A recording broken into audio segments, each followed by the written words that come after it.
हो गया। नमस्कार दोस्तों, मैं घनश्याम ओनो स्टडी भी आपका स्वागत करता हूं। जैसा कि एक चीज़ हमेशा ध्यान रखना, संघर्ष जितना कठिन होगा संघर्ष जितना कठिन होगा, शानदार उतना ही रिजल्ट होगा। एक चीज़ हमेशा याद रखिएगा कि एक दिन में, हमेशा मैं ये कोड यूज करता हूँ कि एक दिन में सक्सेस नहीं आता। एक मैं छोटे से एक कोड यूज कर रहा हूँ आज, क्योंकि बुलबुल के परों में बाज नहीं होते, बुलबुल के परों में बाज नहीं होते, कमज़ोर और बुद्धिजीलों के हाथों में राज नहीं होते। जैसा कि मैंने कहा कि बुलबुल के परों में बाज नहीं होते, कमज़ोर और बुद्धिजीलों के हाथों में राज नहीं होते। जिन्हें पड़ जाती है झुकने की आदत, जिन्हें पड़ जाती है झुकने की आदत, उनके सिरों पे कभी ताज नहीं होते। तो एक चीज़ हमेशा याद रखना कि आपका ये जो कंपटीशन है, हमेशा एक आपका एक एटीट्यूड होना चाहिए।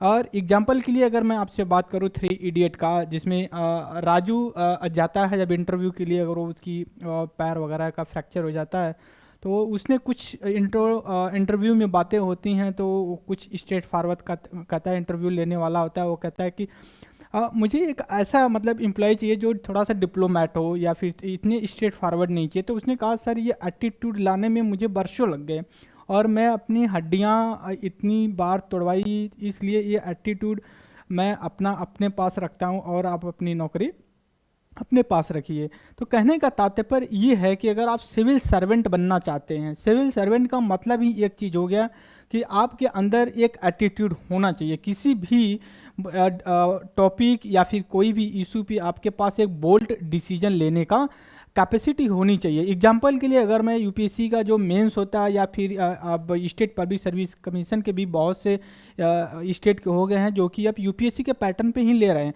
उनमें से अगर 20 क्वेश्चन पूछते तो 50 क्वेश्चन छोड़ करके जो 5 क्वेश्चन होते हैं, उनमें जो होता है 5 क्वेश्चन आपके अंदर का जो एप्टीट्यूड या फिर जो आपका एटीट्यूड होता है, उसको करना। फॉर एग्जांपल के लिए अगर मैं बात करूं कि एथिक्स एंड इंटीग्रिटी के लिए सब लोग जानते हैं, उनमें एक ऐसा होता है कि अगर आपको एक केस स्टडी दी जाती है तो उसमें पूछा जाता है कि व्हाट यू विल डू।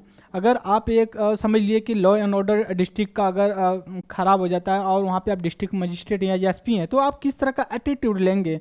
दूसरी चीज़ ये हो जाती है कि अगर आप यूपीएससी में हैं तो आप एक ऐसा एटीट्यूड डेवलप करिए कि आप उस पर हमेशा अमल करिए। अब ऐसा नहीं कि आप कुछ समय के बाद टूट जाइए। क्योंकि जब आप लास्ट में कोई भी क्वेश्चन कितना भी अच्छा लिख दीजिए, अगर कंक्लूजन में अगर अच्छा नहीं है तो जाहिर सी बात है कि आपके लिए, मतलब मेरा कहने का मतलब ये है, जो मैंने कोड यूज किया, बुलबुल के परों में बाज नहीं होते, कमजोर और बुद्धिजीलों के हाथों में राज नहीं होते हैं, जिन्हें पड़ जाती है झुकने की आदत, उनके सिर पे कभी ताज नहीं होता। तो मैं आपका जो ये मोटिवेशनल वीडियो डेली में बना रहा हूँ और ओनर स्टडी पे सारे टीचर बना रहे हैं, उसको सुनिए, फॉलो करिए। और मैं आज का जो है अपना मोटिवेशनल वीडियो यहीं पे रुका। Thank you very much discussion.